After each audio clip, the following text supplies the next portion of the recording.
Dans cette vidéo, nous allons parler de la méthode push en JavaScript. Donc là, ici, on va faire un peu de théorie. Alors, c'est très simple en fin de compte. Qu'est-ce qu'elle fait, cette méthode? Bien, la méthode push va nous permettre de pouvoir ajouter un ou plusieurs éléments à la fin d'un tableau. Alors, un tableau en JavaScript, c'est un élément heuré. Ici, on va voir ensemble bien son fonctionnement. Voilà, c'est très simple. Donc là, ici, on va déclarer une variable. On va l'appeler par exemple légumes. On va mettre un S puisque ça va contenir quoi? Un tableau. Alors soit on écrit comme ça pour définir un tableau avec ses éléments, mais ça c'était l'ancienne écriture. Alors d'aujourd'hui, on sait que on va plutôt mettre des crochets. Bon, après, on peut mettre heuré, ça revient au même.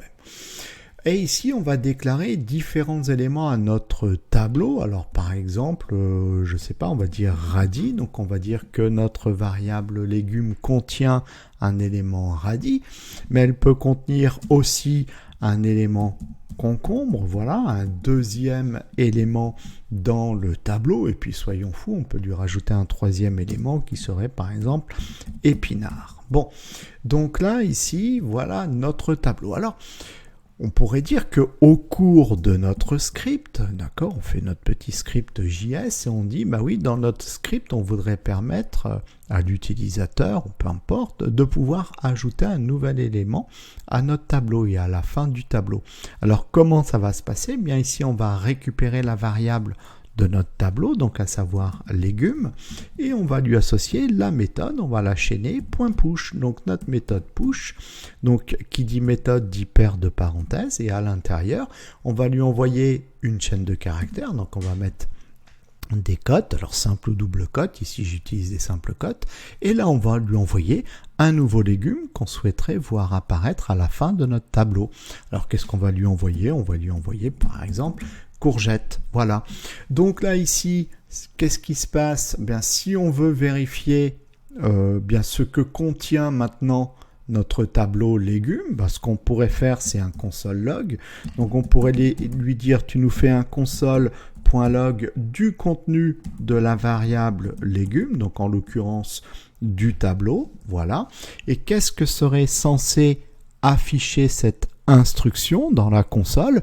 Eh bien, tout simplement, elle va récupérer notre tableau ici, donc qui contient les radis, les concombres, les épinards, mais également à la fin du tableau, eh bien, elle va récupérer notre nouveau légume qu'on a ajouté grâce à la méthode push, et donc en l'occurrence ici courgette. Donc ça, on devrait récupérer ici radis, concombre, épinards et courgette. Alors maintenant que je vous ai dit en théorie, voilà, mais on va le prouver. Bon, ça va être très simple. Ce que je vais faire, c'est que je vais copier ici toutes ces informations. Voilà.